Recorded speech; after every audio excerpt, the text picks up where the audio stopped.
울지 않을래 슬퍼지지 않게 더는 아픈 말 없게 나 이제 사랑한다 맘으로만 가득하게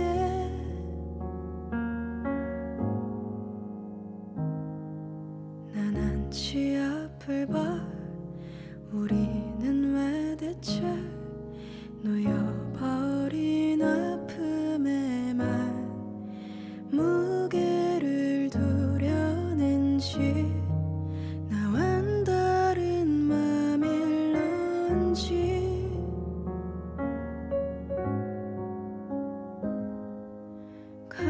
가난하게 사랑받고만 싶어 깊은 맘에 기뻐하게 가난하게 사랑을 받고만 싶어 나는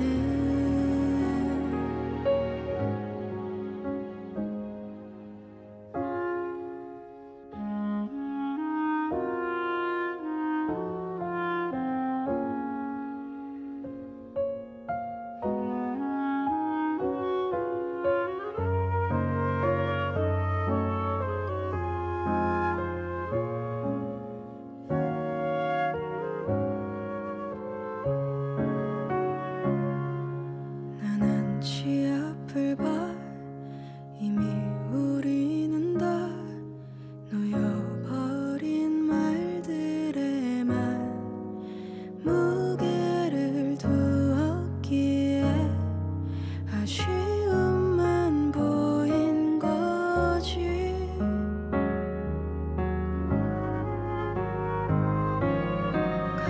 가난하게 사랑받고만 싶어 깊은 맘에 기뻐하게 가난하게 사랑을 받고만 싶어 이게 나분해질 일인가요 내가 그래 너를 바라다 볼 때 난 사랑에 목이 말라 있어 아픈 말 다 잊을 땐 날 찾아와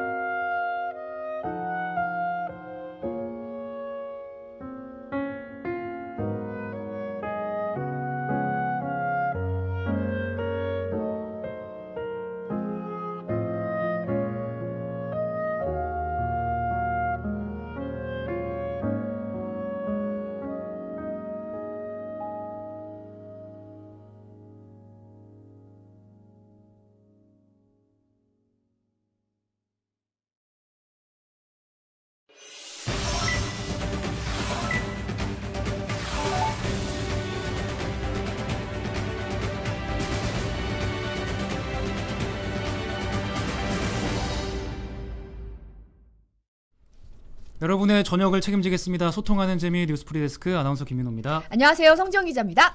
오늘 하루 어떻게 보내셨나요? 어제가 입동이었는데 30년 만에 가장 따뜻한 입동이었다고 합니다. 하루가 지났는데 왜 계절이 그러니까요. 바뀌었죠? 아니 오늘 왜 이렇게 추워요? 너무 추워요. 네. 한 낮에 한 1시쯤인가? 온도를 봤더니 7도 정도 되더라고요. 저는 좀 그래도 이게 기상 예보를 봐도 좀 체감이 안 되잖아요. 네. 그래서 좀 얇게 입고 왔다가 지금 혹독한 지금 시련을 겪고 있습니다. 오. 진짜 브랜드 스토어 뛰어 내려가서 뭐라도 하나 집업이라도 하나 살려고 그랬어요. 진짜 너무 추워가지고. 네. 설악산 대청봉에는 네. 눈도 많이 내렸대요. 그 정도로 날씨가 좀 추웠다고 전국적으로. 네. 예. 김홍기님도 비 오고 춥네요 하셨어요. 내일이 비보는 내일이 오늘보다 더 춥대요. 아 이거보다 더요? 네, 아침 최저 기온이 지금 전국적으로 0도에서 9도인데 서울은 한 4도라고 하고요. 중부와 전북 지역에는 비가 오락가락 한다고 하니까 추위도 당분간 계속된다고 하니까요. 따뜻하게 감기 조심하시기 바랍니다. 네. 여러분 건강 관리 잘 하시고 건강 관리 하셔야 또 프리데스크를 놓치지 않고 보실 수 있으니까. 네. 네. 이사나님이 저도 아침에 출근하다가 비가 오니까 너무 추워요 하셨어요. 스카이워드님이 오늘 아침 8시부터 24시까지 토익 공부만 하고 있다고. 어떡해요. 잠깐 쉬세요. 네, 좀 쉬세요. 보시면서. 네. 오늘 노래는 마이크송님의 신청곡 최유리의 바람이었고요. 오늘 저희 옷이 보호색이라는데요. 그러네요. 뭔가? 민트색과 초록색. 저 머리 감았어요. 뭔 소리? 코코둥이 머리 안 감았다고. 라이언님, 네 제가 성지영입니다. 네. 이게 오징어 게임 떠오른다고 이사나님께서. 저도 그 생각했거든요. 딱 보자마자 뭔가 김정원 기자의 그 추리닝이 떠오르면서 순간 뭐 그걸 가져왔나라는 했는데 잘 보니까 아니더라고요. 멀쩡한 니트였는데. 갑자기 질문 하나 드리고 싶은데 오징어 게임이 만약에 열리면 참가하시겠습니까? 네? 왜요? 절대? 절대. 저도요. 근데 그 참가하신다는 분들이 있더라고요. 누가 진짜요? 투표를 이렇게 너튜브상에서 개최를 했는데 네. 참가하신다는 분들이 있어가지고 깜짝 놀랐어요. 목숨을 걸고요? 그러니까요. 굳이? 그럴게요. 네. 여러분 혹시 참가하실 건가요? 갑자기 궁금해가지고. 죄송해요. 목요일날 제가 급하게 빠지게 되는 바람에 암울했다는 분들에게 정말 죄송합니다. 네. 암울보다는 저기 눈 뜨고 못 볼 정도니까. 아니 뭐 그 정도는 브로맨스가 살아있던데. 방송을 하면서도 죄송하더라고요. 이건 아닌데 하면서.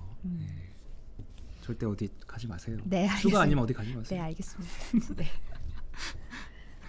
네. 오늘 이번 주 푸대 결방 없어요라고 이세님이 하셨는데 이번 주는 결방이 없나요? 금요일 날 이번 주 금요일이 결방일 거예요. 야구 네, 때문에 야구 좀 멀리 떨어진 소식이긴 하지만. 네, 그러게요. 네네. 자, 다음 코너 가볼까요? 오늘 또 여러분 너무너무 좋아하시는 선영구님이 나오시는 코너죠. 네. 손경제 시간. 소독제 한번 바르시고 시청하시죠. 출발합니다.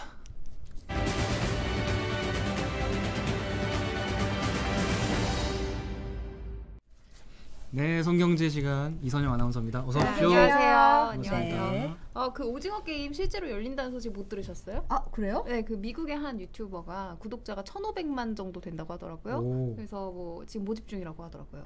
관심 있으신 분들은 한번 찾아서 응모를 해보세요. 떨어지면 죽어요? 아니요. 죽진 않는데 그 상금도 한 억 이상으로 해가지고 456명을 모집한대요. 그래서 관심 있어요? 아니, 휴가 쓰고 한번 갔다 와요. 미국은 가고 싶은데 오징어 게임은 안 가고 싶습니다. 아니 한번 가서 뉴스 하나니 브이로그 오징어 게임 브이로그 하면 대박 날 것 같은데. 그런가요? 네. 제작비가 지원되면 생각해보겠습니다. 괜찮다. 근데 한번 얘기해봐요. 그럴까요? 출장 겸. 괜찮을까요, 팀장님? 네? 엠빅 뉴스에서 하면 안 되나? 그러면 좋을 것 같긴 하네요. 네. 그래서 그렇다고 합니다. 오늘 다들 무리수를 많이 던지네요. 그러게요. 건글리비님이 지난주 뜨뜻한 브로맨스 특집 잘 봤어요 하셨고. 에스메랄다님이 추워서 장판 깔고 생강차 마시면 청취하네요 하셨습니다. 좋겠다. 생강차. 네, 삐까뻔쩍님은 그날의 기억을 잊고파 하셨습니다. 위닝제이TV님 퇴근 중 버스에서 라이브 들으시나 봐요. 우와. 멋져요. 네. 감사합니다. 버스 타고 또 퇴근하신다고 하니까 오늘의 주제와 또 딱 연결이 되는데 그러네요. 요소수 대란 얘기를 해볼 수밖에 없을 것 같아요. 이번 주 내내 계속 더 심해지고 있어서 당장 대형 화물차부터 해서 버스들까지 영향을 받게 생겼거든요. 그래서 일단 뉴스에 나온 리포트 위주로 정리 한번 하고 오겠습니다. 이미 대형 화물차 운행은 요소수 타격을 직접적으로 받았습니다. 요소수가 다 없대요. 지금 떨어지면 운행을 좀 며칠씩 쉬는 사람도 있죠 지금. 화물 운송보다 요소수를 찾아다니는 게 더 급한 일입니다. 다시 운행을 나갈 수 있을지는 요소수를 채울 수 있느냐에 달려 있습니다. 구하러 다녀도 없어요. 어제 2006에서에서 50분 동안 기다렸다가 10m 배급받고 왔어요. 비싸죠. 예전보다 비싸게 구하는 거죠. 어쩔 수 없지. 예전보다 배 이상 더 올랐죠. 한 3배 정도. 요소수를 못 구해 차를 세워놓은 화물차 운전자들이 하나둘 생기면서 화물대라는 기후가 아닌 게 됐습니다. 지금 한 3일째 못하고 있어요. 비싸게라도 막 구하려고. 근데 없더라고. 10만 원이라고 그러는데 네. 그것도 없어요. 수출입 항구들도 비상입니다. 배송을 담당하는 화물차뿐 아니라 항구에서 트레일러를 옮기는 데 사용되는 하역 장비들도 대부분 요소수가 필요하기 때문입니다. 인천항과 부산항 주변에서도 이미 요소수가 동나고 있습니다. 인천은 마지막 요소수분이 들어왔고 3,000리터를 받기로 했는데 1,500리터만 들어왔다는 거예요. 부산에 전화를 했더니 부산에서는 이미 주유소에는 파동났다. 요소수가 필요한 화물차는 전국 200만 대로 추정됩니다.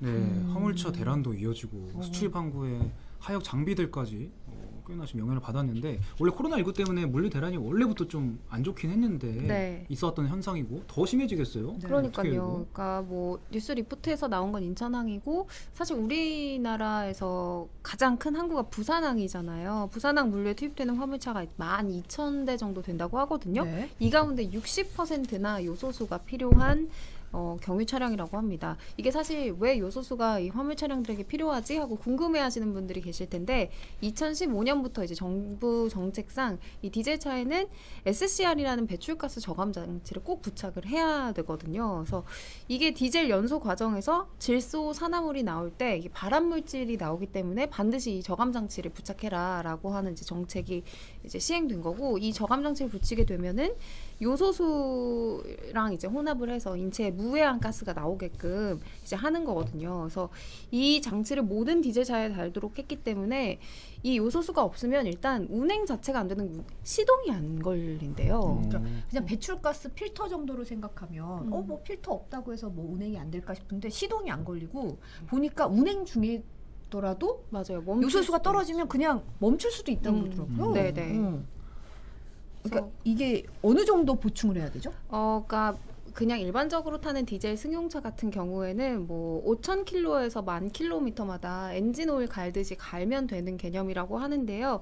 근데 화물차는 아무래도 이제 배기량이 크잖아요. 그렇다 보니까 300km마다 계속 이제 바꿔줘야 된대요. 근데 화물차는 운행 길이가 길잖아요. 네. 그러니까 300km면은 사실 굉장히 자주 갈아줘야 되는 거겠죠. 그래서 요소수를 구하지 못한 화물차가 이제 멈춘다. 그러면 일단 물류에 비상이 걸리고 이제 항만 운영도 리포트에서처럼 당연히 차질이 생기겠죠. 그래서 화물 업계가 전망하기로는 이런 상태라면 앞으로 1, 2주 안에는 정말로 대규모 운항 중단 사태가 나타날 수도 있다. 이렇게 내다보고 있습니다. 네, 박수빈님이 깜짝 질문을 주셨는데 MC분들 디젤차 타시냐 이렇게 질문 주셨어요.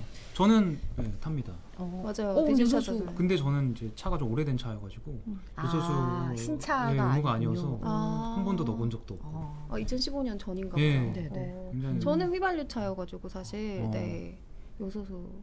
저도 사실 휘발유차라서 네, 디젤차는 아니에요. 그래서 네. 근데 전에 디젤차 탔을 때 요소수를 넣었었거든요. 그래서 이게 네, 그 한 1년에 한 번 정도는 많이는 안 탔으니까 한 번 정도는 갈아줬던 것 같아요. 네. 직접 넣고 그랬었는데. 그러게요. 네. 자가 타시는 분들도 좀 걱정을 하시는 분들이 계실 것 같아요. 그러니까요. 네. 우리 시민분들의 발휘돼주고 있는 버스도 이 경유차가 많지 않아요? 저도 이번에 이 준비하면서 놀란 게 생각보다 우리가 타고 다니는 노선버스 중에서 디젤 비중이 굉장히 높더라고요. 그래서 이 시내버스나 고속버스 이렇게 커다란 버스 차량들이 거의 대부분 디젤 차량들인데 시내버스의 25%, 시외버스의 65% 그리고 고속버스의 40%가 요소수가 반드시 필요한 디젤 차량이라고 하거든요. 그래서 이렇게 전국을 오가는 전국 이 노선버스가 총 5만 대인데 이 중에서 2만 대나 이 요소수가 꼭 필요한 차량이라고 합니다. 그래서 정부의 예상으로는 이렇게 요소수 풍기가 계속된다면 약 30일 내에 이 디젤버스 중에서 요소수가 꼭 필요한 이 차들이 운행에 차질을 빚게 된다. 멈출 수도 있다. 이렇게 내다보고 있는데요. 일단은 코로나19 때문에 버스들이 쉬는 버스들이 많대요. 이렇게 고속버스들 중에서 여행이 줄고 하면서 쉬는 버스들 중에서 이렇게 대체할 수 있는 이런 차들을 투입해서 버스 차질이 없게 하겠다. 국토부의 입장은 이런데요. 뭐 또 출퇴근 시간 외에는 좀 탄력적으로 운행을 하는 방법도 고안은 해보고 있다고 합니다. 네. 이렇게 좀 심각한 상황이 이어지고 있는데 요때를 틈타가지고 요소수 가격을 막 올려가지고 파는 빌런들이 막 있다고요? 그러니까요. 누구예요, 이거? 그러니까 진짜 이렇게 어려울 때 다 같이 도와도 지금 모자랄 망정 이렇게 요소수 가격이 리터당 원래는 한 7,000원 정도 했다가 지금은 7만 원에서 8만 원 그리고 리포트에서 아까 나온 것처럼 리터당 10만 원까지 하는 경우도 있고 이마저도 구하면 다행이다 이런 상황이래요. 네. 그래서 이렇게 가격이 오르다 보니까 이때다 싶어서 한탕을 노리는 사기꾼들이 온라인에서 기승을 부리고 있다고 하는데요. 오늘만 해도 오전 8시 기준으로 이제 주말 사이에 들어온 이 사이버 그 신고가 요소수 판매 관련 사기 신고가 총 34건이나 접수가 됐다고 하거든요. 근데 이제부터는 오늘부터 이제 정부가 합동조사단을 꾸려서 이 매점 매석 행위와 사기 판매에 대해서 집중 단속하기로 했어요. 그래서 걸리면 3년 이하 징역 그리고 1억 이하의 벌금에 처해지게 되는 아주 중죄라고 정부가 강력히 경고했는데요. 이게 어떻게 하면 걸리는 거냐면 작년 월 평균 판매량보다 10%를 초과해서 보관하거나 그러니까 안 팔고 계속 모아두고 있는 거죠. 그렇거나 아니면 제조한 날부터 10일 안에 요소나 요소수를 팔지 않으면, 그러니까 10일 안에는 뭐 얼마에 팔든 무조건 팔아야 된다는 거죠. 이러면은 이제 사기로 사재기나 매점 매석 행위로 봐서 적발한다는 겁니다. 그래서 혹시 이게 합동 단속반에 눈에 안 띄게 이런 행위가 있을 수 있잖아요. 그래서 사재기가 의심되는 행위를 목격하셨다면 환경부나 산업통상자원부 신고센터에 신고를 해달라고 당부도 하기도 했습니다. 많은 분들이 왜 우리나라는 요소수를 못 만들지? 뭐 이런 질문 올리니까 댓글로 이제 천사의 한수님이 2014년까지 생산 공장이 국내에 하나 있었는데 적자여서 그만두셨다고 하던데라고 얘기를 해주셨고 총총님도 수익성 없어서 우리나라는 공장이 없다고 들었다고 얘기를 해주셨고요.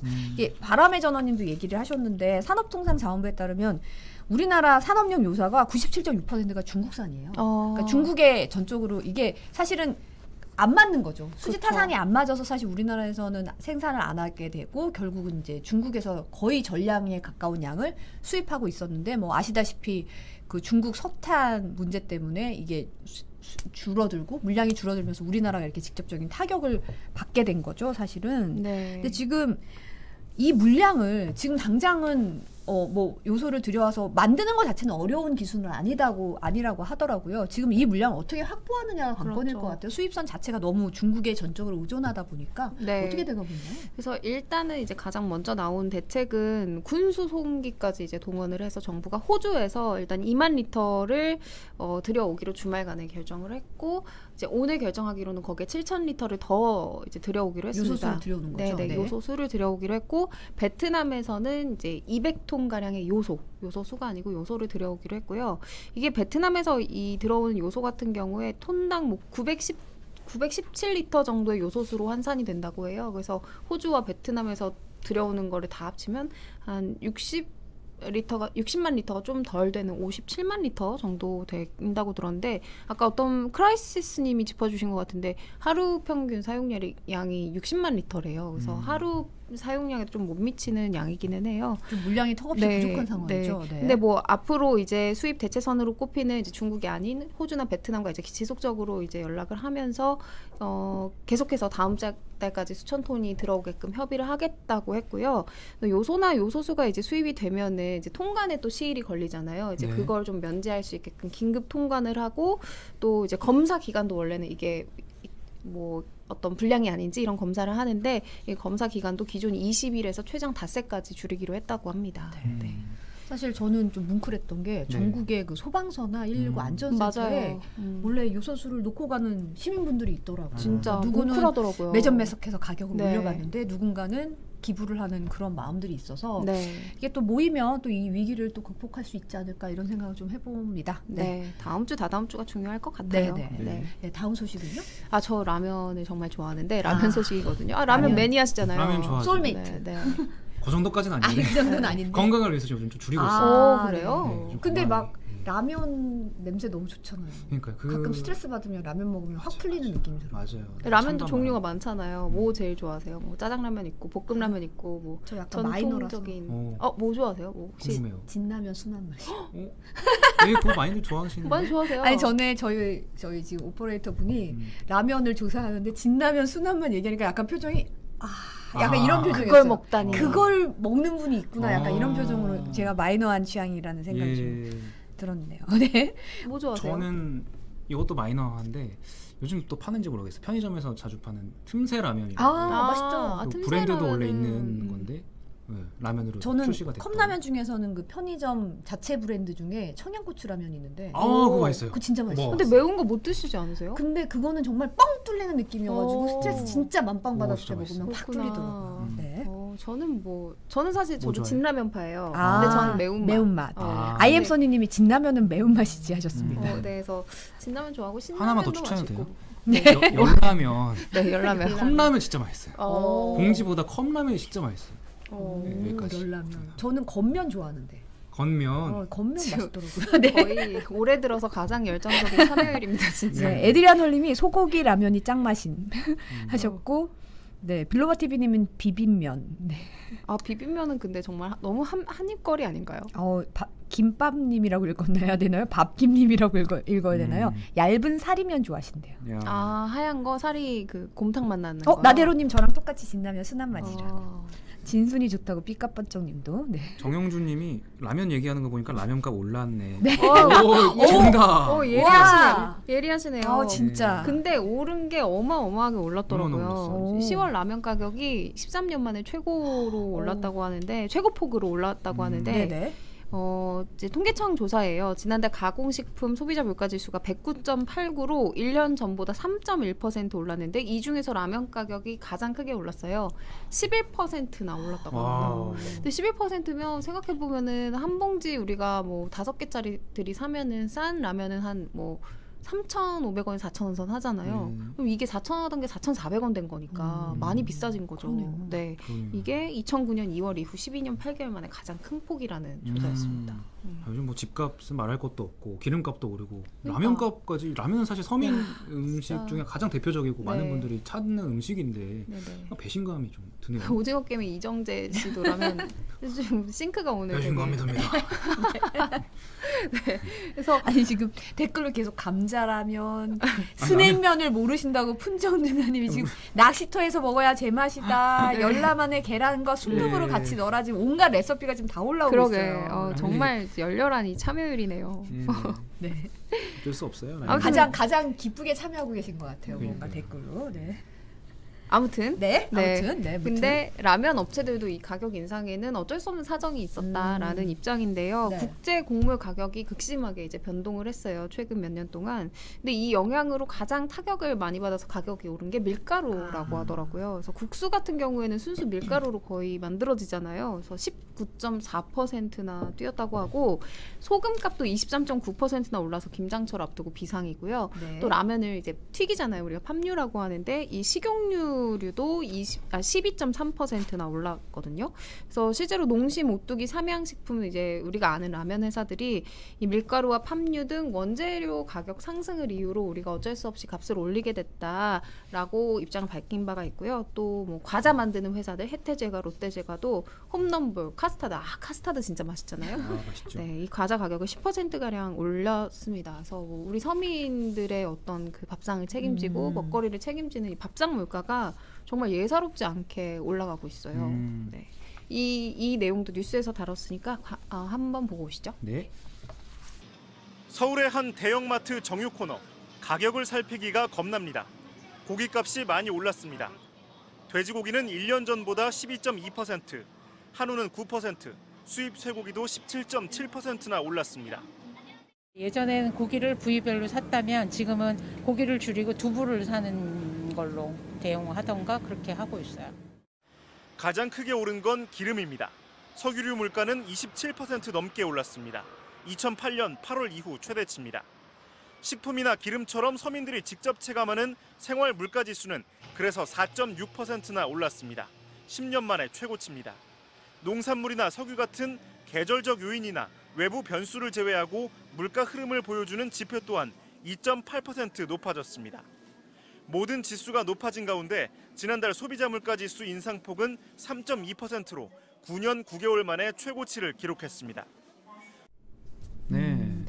앙다다시님이 국제 가격 올랐다고 오르면 이해되지만 왜 내릴 땐 안 내리나요? 하셨습니다. 약간 맞아요. 그렇긴 하네요. 네. 근데 사실 물가 상승이 우리나라뿐만 아니라 지금 사실 전 세계적으로 그렇더라고요. 이제 코로나19로 사실 물류도 타격을 받고 생산도 타격을 받으면서 전반적으로 물가가 오른 거잖아요. 맞아요. 그래서 말씀하신 것처럼 이제 이렇게 물가가 지금까지 올랐던 이유는 공급에 뭐 여러 가지 차질이 있었어요. 뭐 코로나19 때문에 일단 여러 가지 뭐 노동력도 부족하고 물류도 차단이 되고 하면서 이제 공급이 차단됐는데 여기에 이제 소비 심리가 좀 풀리고 여러 국가에서 위드 코로나를 하고 있잖아요. 그러면서 수요까지 이제는 늘고 있는 거죠. 그래서 공급과 수요가 모두 동시에 늘어났으니까 이걸 이제 일시적 현상이라고 치부하기에는 조금 어렵게 된 겁니다. 그래서 미국도 보면 전체 소비자 물가가 2008년 이후 최고치라고 하는데요. 유로존 역시 금융위기 이후에 최고 수준으로 물가가 올랐다고 해요. 네. 방금도 잠깐 언급하셨지만 사실 송경제에서 물가 상승 이야기 다룰 때 당국이 이거 일시적이다, 오래가지 않을 거다 이렇게 말했던 게 기억이 나거든요. 맞아요. 그래서 지난달만 해도 이 높은 물가 상승은 이제 일시적인 현상이다라고 했던 이제 정부 전망이 좀 바뀌었어요. 이렇게 세계가 전체적으로 요동을 치니까 불확실성이 굉장히 크다 물가 같은 경우에는. 그러니까 뭐 면밀히 대비해라, 예의주시하라는 입장으로 바뀌었는데요. 실제로 이제 한국은행이 4분기 물가를 전망할 때 3분기보다 훨씬 더 뛰어 올라서 연간 이제 관리 목표가 이제 상승률 2%거든요. 근데 이 2%를 훌쩍 4분기에 뛰어넘을 걸로 전망했고요. 네. 실제로 이제 지난달에 물가 상승률이 3.2%였는데 이 3.2%가 방금 말씀드렸던 2% 그 관리 목표는 이미 넘었고 3%라고 하면 정말 위험한 건데 이 3%의 벽을 뛰어넘었습니다. 그래서 이거는 이제 체감 물가보다도 낮은 거여서 실제로 소비자들이 느끼는 체감 물가는 훨씬 더 높았는데 생활 물가 상승률은 4.6%를 기록해서 10년 2개월 만에 가장 높았다고 합니다. 네. 정영준 님이 왜 월급만 안 오르냐. 꽃은 핀다님도 월급도 맞아요. 오르자 하셨고 IDW 님이 기름값 오를 때는 LTE고 내릴 때는 2G라고 얘기하셨고 탄미주의자 님도 물가만큼 내 월급 올라야지 하셨습니다. 네.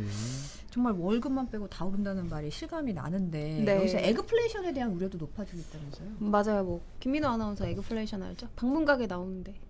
어디요? 방문가게요. 에그니까 뭐 달걀 플레이션 농담입니다. 여러분. 무슨 말씀이세요? Agriculture and Inflation. 그렇죠. 합성. 네, 합성. 예스 아나운서인데. 농산물 가격이 오르면 그렇죠. 물가 올라진다 이거 네, 아니겠습니까? 맞아요. 네, 그러니까 맞습니다. 농산물 가격의 상승으로 이제 출발한 인플레이션, 에그플레이션이라고 하잖아요. 근데 이게 에그플레이션에 대한 우려가 우리나라 그 시장뿐만이 아니라 전 세계적으로도 이제 우려가 나오고 있는 상황인데 세계 식량 가격 지수가 1년 새 31%나 올라서 10년 만에 최고치라고 하고요. 특히 저는 정말 놀랐던 게 식용 옥수수 가격이 83%나 1년 동안 83%나 올랐대요. 그리고 콩은 58.1%, 밀은 19.9% 올라서 이제 엄청나게 많이 올랐는데 이 수입 곡물의 물가가 오르면 우리나라 소비자 물가에 엄청난 영향을 미친다고 해요. 수입 곡물가가 10% 오를 때마다 우리나라 소비자 물가는 0.39%가 같이 올라서 아까 10월 물가가 3.2% 올랐다고 했잖아요. 그 배경에는 이 수입 곡물가가 오른 게 사실은 영향을 미쳤다고 볼 수가 있다고 합니다. 네. 홍승표님께서 에그머니나 하면서 놀라셨어요. 저도 이거 읽고 빵 했는데. 네. 국제 곡물 가격은 오르는데 이게 국내 식탁 물가에까지 영향을 미친다니까 좀 무서운데 요소수 대란도 그렇고 좀 공급 관련된 이슈들이 굉장히 우리 또 사람들 곁에 굉장히 또 밀접한 소식이니까 관심 갖게 지켜보게 되네요. 네. 좀 잠잠해졌으면 좋겠습니다. 예. 마지막 소식 좀 가벼운 거 가져오셨나요? 네, 조금 가벼운 건데 어떻게 생각하실지 여러분의 생각도 궁금해지는 소재예요. 이제 환경부가 2018년 8월에 카페 내 이제 일회용컵 사용을 중지하면서 왜 우리가 매장에서 먹을 거면 꼭 머그컵으로 먹어야 되고 그렇죠. 그랬잖아요. 와서 이제 일회용컵 그렇죠. 앉아 있으면 자 여기는 나가주세요. 맞아요. 와서 얘기하고 그랬잖아요. 네. 근데 이제 이게 코로나 때문에 일회용컵 사용이 의무화가 되면서 이 일회용컵 이 사용 규제를 유예한 상황인 거거든요. 그랬어요? 지난해 2월에. 네네. 항상 이제 머그컵으로 먹어야 돼. 카페 안에 안 앉잖아요. 김민호 아나운서 좀 잘 안 앉죠. 그냥 바로 테이크아웃해서 나가는 스타일 아니에요? 그래서 잘 몰랐던 일회용컵 사용 규제 유예했다는 것은? 꼭 규제를 안 하겠다. 매장 내에서 먹어도 일회용컵으로 먹을 수 있다. 그렇죠. 지금은 그랬잖아요. 사실은 코로나 때문에 개인 미생 문제도 있고 이러니까 매장 안에서도 일회용컵으로 보통 먹거든요. 가끔은 물어보는데 그냥 저는 사실 모르니까 누가 사용했던 컵을 잘 씻어서 건조를 해서 해야 되는데 그 부분이 약간 미심쩍으면 일회용컵을 그래서 일회용 제품 용량이 엄청 늘었다고 그러는 거예요. 네, 맞아요. 그래서 근데 이제 위드 코로나가 이제 시행되면서 방금 말씀하신 것처럼 플라스틱 사용이 이제 늘어서 좀 이제 자제할 필요가 생겼으니까 이제는 다시 카페에서 매장 내 플라스틱 일회용 컵은 사용하지 말자라는 움직임으로 돌아가고 있습니다. 네. 사실 뭐 예전에는 텀블러를 가져가거나 아니면 매장에서 마실 때는 자연스럽게 머그컵을 썼는데 거의 2년 가까이 코로나 맞아요. 상황이 있다 보니까 잠깐 익숙해진 것도 다시 좀 낯설어진 것 같긴 해요. 일회용 컵이 너무 자연스러워지고. 네네. 저는 사실 그냥 뭐 머그컵이 좋거든요. 그 온도나 이런 것들을 느낄 때도. 근데 네. 이제 코로나 이후에 너무 플라스틱을 쓰다 보니까 매장 내에서 머그컵을 사용했을 때 느낌을 좀 까먹었어요. 맞아요. 네. 맞아요. 네. 근데 아무튼 서울시에 따르면 코로나19가 이제 시작된 이후에 테이크아웃 커피 소비가 늘면서 10%나 플라스틱 일회용품 잔 사용이 늘었다고 하거든요. 네. 그래서 일단은 이걸 좀 줄여야 되니까 먼저 스타벅스에서 일회용 컵 없는 매장 시범 운영을 시작했다고 해요. 네. 지난달 이제 7일부터 제주 지역 일부에서 일단은 시작을 해봤는데요. 스타벅스에 따르면은 이 제주에서 시행한 이 정책으로 20만 개나 이제 일회용 컵이 줄었다고 하고요. 그래서 이제 매장 이용이 아니라 테이크아웃을 할 때도 꼭 개인 텀블러를 이용해야 되는데, 아니면 이제 나는 만약에 테이크아웃을 할 거다. 그러면은 기존 같으면은 이 일회용 잔에 받잖아요. 이제는 돈을 내고 1,000원을 내고 리유저블 컵이라고 하죠. 이 다회용 잔을 받아서 구매를 해야 된다고 합니다. 네. 개인 텀블러가 있으면 이제 그걸로 갖다가 음료 받아서 집에 와서 씻고 다시 보관했다가 다시 가져가면 되는 건데 네네. 그게 없다면 이제 1,000원을 매번 내면서 이 다회용 컵을 받아야 되는 건. 네, 맞아요. 1,000원을 계속 내야 돼서. 근데 보니까 이게 그 1,000원의 가격이라기보다는 이게 보증금처럼 보증금. 우리 교통카드 일회용 교통카드 쓰면 500원 나중에 환불 받을 수 있잖아요. 돌려줘요, 그럼 이거? 그런 것처럼 같이 갖고 가면 그 1,000원을 돌려주더라고요. 맞아요. 네네. 그러니까는 이게 요금이라기보다는 일종의 보증금인 셈인데요. 이 컵 반납기가 설치되어 있어요. 그래서 네. 어떻게 생긴 건지 지금 한번 볼까요? 네. 이게 좀 그 지하철에 방금 말씀하신 것처럼 지하철 그 카드 보증금 반납해주는 그 기계랑 좀 비슷하게 생겼어요. 그래서 저 컵을 이제 저게 스티커나 뚜껑이나 빨대 같은 거 이제 다 스스로 제거를 하고 그리고 저 안에 넣으면 얘가 이제 그걸 차곡차곡 모으는 이제 그런 기계입니다. 네. 그래서 이제 지난 6일부터는 이게 원래는 이제 제주도에서 아까 말씀드린 것처럼 먼저 시행이 됐다가 이제 지난 6일부터 서울시의 환경보호 정책과 맞물려서 이제 서울시 내 12개 스타벅스에서 먼저 이제 시범 운영이 되고 있는데요. 네. 2025년에는 이제 스타벅스는 더 이상 플라스틱을 0%로 유지하겠다라는 이제 목표를 가지고 이 정책을 시행하고 있다고 합니다. 네. 이선영 아나운서 수박 매니아신데 혹시 이거 사용해 보셨어요? 저 아직 사용 못 해봤어요. 왜냐면 이게 서울시청 인근 12개 매장에서만 일단 진행되고 있어서 제가 주말에 서울시청 근처를 갈 일이 없거든요. 본 적도 없으시고 로고 같은 거 혹시 박혀 있나 이거? 아까 그 사진 보시면 사실 이제 스타벅스 덕후들이 굿즈에 굉장히 그렇죠. 네, 진심이잖아요. 그래서 이거가 로고가 찍히면 이거 재활용 안 하고 그냥 그러니까요. 1,000원짜리 굿즈인데 개이득이다 해서 이제 그럴 것 같아서. 네 가져갈 수도 있다고 해서 아까 사진 보면 없어요? 아무 로고가 없어요. 그냥 플라스틱 컵. 네네. 그래서 일부러 스타벅스의 그 시그니처 로고나 뭐 이름 같은 거 전혀 해놓지 않았다고 하거든요. 만약 그런 게 있으면은 반납을 안 하실 것 같아서 그렇죠. 그게 걱정돼서 네. 여쭤본 건데 네. 그래도 귀찮아서 그냥 네. 반납 안 하시는 분들이 많으면 이것도 좀 문제가 될 것 같긴 한데. 그렇죠. 재활용은 돼요? 그럼 바로? 이게 그래서 서울시 환경정책과 맞물렸다고 했잖아요. 그래서 서울시랑 연계된 이 업체가 요거를 수거해 가서 바로 재활용을 하는 게 아니라 세척을 해서 다시 매장에 배분을 한다고 해요. 그래서 좀 비위생적일 것 같다. 아무리 전문 업체가 해도. 그래서 우려가 되는 분들이 있을 것 같아서 컵 세척 과정을 좀 알아봤는데 일단 애벌 세척을 하고요. 소독제 세척으로 한 번 더 하고 자동고압기 세척하고 자외선 살균기 소독을 하고 잔여 세균 검사까지 해서 이제 철저하게 다시 매장에 돌려보낸다고 합니다. 네. 근데 요즘 또 코로나 시대에 그쵸. 저는 약간 좀 깨름직한데 조금 찜찜함을 느끼시는 분들이 있을 것 같기도 해요. 그러느니 그냥 텀블러를 쓰겠다는 분들도 그래도 있을 좋은 시도니까 그건 잘 그렇죠. 됐으면 좋겠다는 생각이 좀 들긴 합니다. 네. 이게 잘 시행이 되려면 근데 아직 좀 더 이렇게 해결해야 될 게 있기도 해요. 이 보증금 환급기처럼 아까 생겼던 그 컵 넣는 거 있잖아요. 그게 아직은 그 12개 매장에만 설치가 돼 있어서 어쨌든 내가 이거를 반납을 하려면 굳이 매장에 다시 가야 되거든요. 네. 근데 밖에서 먹으려고 가져갔던 그 컵을 또 반납하러 그 매장까지 가기가 또 여러 가지로 어려움이 있을 거잖아요. 그래서 네네. 좋은 취지가 좀 잘 정착되기 위해서는 앞으로 개선점이 좀 있어야 될 것 같습니다. 네. 자, 스타벅스 소식까지 이선영 아나운서가 알아봤습니다. 송경재 씨가 함께. 다음 주에는 제가 송경제도 하고 그렇죠. 진행도 하잖아요. 그렇죠. 네네네. 제가 먼저 말씀드리고 싶은데. 죄송해요. 말씀하시죠. 다음 주 제가 휴가를 와가지고 우리 이선영 아나운서가 MC로 함께할 예정이니까 다음 주에 많이 반갑게 맞이해주시기 바라겠습니다. 네. 다음 주 뵙겠습니다. 네, 감사합니다.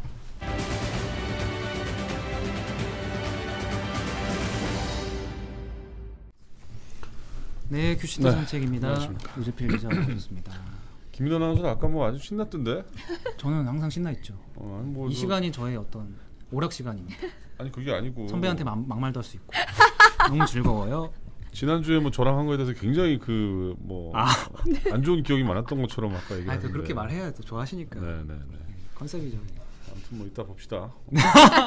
오늘 방송 24시간 하면 안 됩니까? 이따 옥상으로 잠깐 올라오세요. 예, 네. 큰일 났습니다. 네. 아무튼 빈자리가 컸어요. 죄송합니다. 일이 또 있으시면 또 비우시고 해야 되니까. 제가 또 든든하게 또 항상 언제든지 또 준비된. 부모님을 믿고. 네네. 자, 오늘 뭐 5분 남았으니까 빨리 들어가겠습니다. 후배 좀 그만 갈구세요, 두목님. 아재 군디님이 피부색이 안 좋대는데 오늘 뭐 안 바르셨어요? 발랐는데? 이상해요? 아니요, 좋아요.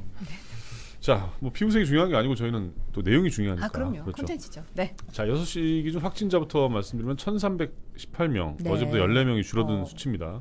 한 수요일쯤부터 올라가는 경향이 있으니까. 그렇죠. 주말 효과가 있어서. 한 이틀 더 지켜보셔야 될 것 같고. 자, 그다음에 오늘 이제 얀센 맞으셨던 분들의 추가 접종이 오늘 시작이 됐어요. 네.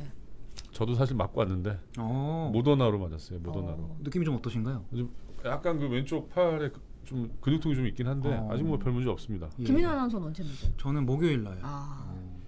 많은 분들이 맞으러 오셨더라고요. 좀 젊은 분들. 분위기가 좀 어떠나요? 전해주세요. 젊은 층이 일단 많을 것 같아요. 그렇죠. 예비군 분들이 이제 마셨으니까 그런 분들이 많이 오셨고. 네. 자, 아무튼 치료제 기사가 또 나왔잖아요. 그저께 화이자에서 또 만든 그렇죠. 게 났는데 이게 이제 게임 체인저가 될 수 있다라는 어떤 전망이 나오고 있어요. 효과가 굉장히 높다는데 오늘 국내 주식시장의 바이오 주식들이 별로 안 좋았어요. 왜냐하면 이제 뭐 코로나 치료제를 개발하는 회사도 있고 뭐 이런 그 제약사들이 좀 타격을 많이 받은 것 같아요. 왜냐면 이미 이제 이게 그렇죠. 큰 게 나오니까. 네네. 뭐 우리나라 같은 경우는 40만 회 분량 정도를 일단 확보를 해놨다고 하는데 화이자 같은 경우는 한 7만 명분 정도 선구매 계약을 마쳤다고 해요. 그래서 내년 2월쯤에 이제 도입이 되기 시작하면 사실 치료제가 들어오면 끝날 수 있어요 이게. 왜냐면 지난번에 뭡니까 뭐 독감 있을 때 신종플루 때도 타미플루가 개발되면서 끝났죠. 끝났죠. 네. 아무튼 빨리 좀 끝났으면 좋겠습니다. 제발. 그러게요. 지긋지긋합니다. 네. 이사장님이 속보 노재필 평균 나이 내려가면 이러셨는데 저 남은 거 하나 그냥 맞았습니다 옛날에. 네. 자, 그리고 이제 그 여야 대선 후보가 확정이 됐는데 지금 뭐 정책들이 아직은 많이 나오진 않았어요. 근데 이제 지금 이제 첨예하게 부딪히고 있는 부분이 전국민 재난지원금이냐 50조 손실보상이냐인데 전국민 재난지원금 같은 경우는 이제 이재명 후보가 계속 얘기하고 있는 거고 윤석열 후보 같은 경우는 그러니까 대통령이 되면 취임 그 100일 안에 50조 원을 이제 손실보상을 하겠다. 그러니까 소상공인들한테 손실 본 걸 이제 주겠다는 건데 사실 액수가 둘 다 뭐 만만치 않은 액수예요, 사실은. 그렇죠. 네.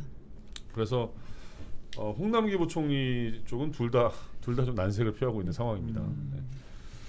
자, 그리고 또 이재명 후보 같은 경우는 윤석열 후보한테 오늘 매주 1대1로 정책 토론을 하자라고 먼저 제안을 했어요. 이게 이제 일종의 뭐 우리말로 속된 말로 이제 선빵을 날린 거죠. 일단. 근데 이제 그 정책 문제에 있어서 좀 우위에 있다는 걸 강조하기 위한 건데 윤석열 후보 같은 경우는 생각해 보겠다 이렇게 얘기했습니다. 그러면서 이번 대선은 대장동 게이트 대장동 게이트 몸통과의 싸움이다. 뭐 이런 얘기를 했는데 사실 이제 지금 이제 후보가 정해진 상황에서는 서로 이제 프레임을 씌우는 거예요. 그렇죠. 이재명 후보 입장에서는 윤석열 후보한테 이제 준비 안 된 뭐 어떤 그런 이미지, 그다음에 좀 능력이 조금 본인보다 떨어진다는 이미지, 그다음에 또 주말 사이 계속 얘기했던 거는 이제 복수할 생각만 한다. 저 후보는 뭐 이런 얘기를 하면서 이제 그런 프레임을 씌우는 거고, 윤석열 후보는 이제 뭐 대장동, 뭐 부패, 뭐 이런 거 이미지를 좀 얘기를 하는 거죠. 그래서 이 싸움이 이제 오늘 뭐 윤석열 후보의 컨벤션 효과 때문에 지지율 좀 올랐다는 얘기가 있는데 이게 이제 좀 지나면 아마 이런 것들이 누가 이제 더 그렇죠. 먹히는지 네. 좀 지켜보는 것도 중요한 관전 포인트가 될 것 같아요. 네. 또 오늘 정치권을 뜨겁게 달군 분이 한 분 있죠. 홍준표 의원. 네. 오늘 얘기했는데 캠프 해단식이 있었는데 여기서 무슨 얘기를 했냐면 비리 의혹 대선에 참여하지 않겠다. 사실 굉장히 어떻게 보면 윤석열 후보 입장에서는 원팀을 이제 빨리 만들어야 되는 상황에서 본인과 이제 선두 다툼을 했던 홍준표 의원을 빨리 데리고 와야 되는 상황인데 딱 선을 그어버린 거죠. 네. 나 너랑 안 해 이거잖아요. 그래서 어떻게 보면 지금 뭐 약간 웃을 수 없는 상황. 윤석열 후보 같은 경우는 뭐 그런 상황인 것 같고 2030 당원들이 국민의힘을 탈당하는 행렬이 이어지고 있다고 하는데 탈당을 많이 했더라고요. 그 숫자 갖고도 오늘 좀 얘기가 있었죠. 김재원 최고위원은 40명밖에 안 돼 그랬더니 이준석 대표가 뭔 소리야 1800명인데 이러면서 너무 차이가 많이 나요. 왜 그런 숫자 가지고 그 젊은 층을 조롱하려고 그래요? 그러면서 이제 얘기했어요. 그러니까 실제로 탈당을 많이 하고 있는 것 같아요. 자, 저희가 마지막으로 4천 원 받는데 집중 취재엠에서 제2의 대장동 뉴스테이 사업을 한번 조명해 볼 거예요. 그러니까 건설사에다가 이게 이제 임대로 민관 합동 개발인데 건설사한테 한 5조 원 규모의 이익이 간대요. 사실 이제 이걸 보면 그 개발업자들이 막대한 이익을 가져가는 어떤 그런 제2, 제3의 대장동 관련된 것들이, 그러니까 대장동과 비슷한 형태의 것들이 굉장히 많은 거예요 우리 사회에. 10년 뭐 그 이전부터 계속 쌓여온 게 있는 거죠. 자, 아무튼 뭐 여기까지 전해드리고 저희 한 주 또 완전체로 출발했습니다. 네, 본방까지 시청 부탁드리고 저희는 내일 다시 7시에 찾아오겠습니다. 네, 감사합니다. 고맙습니다.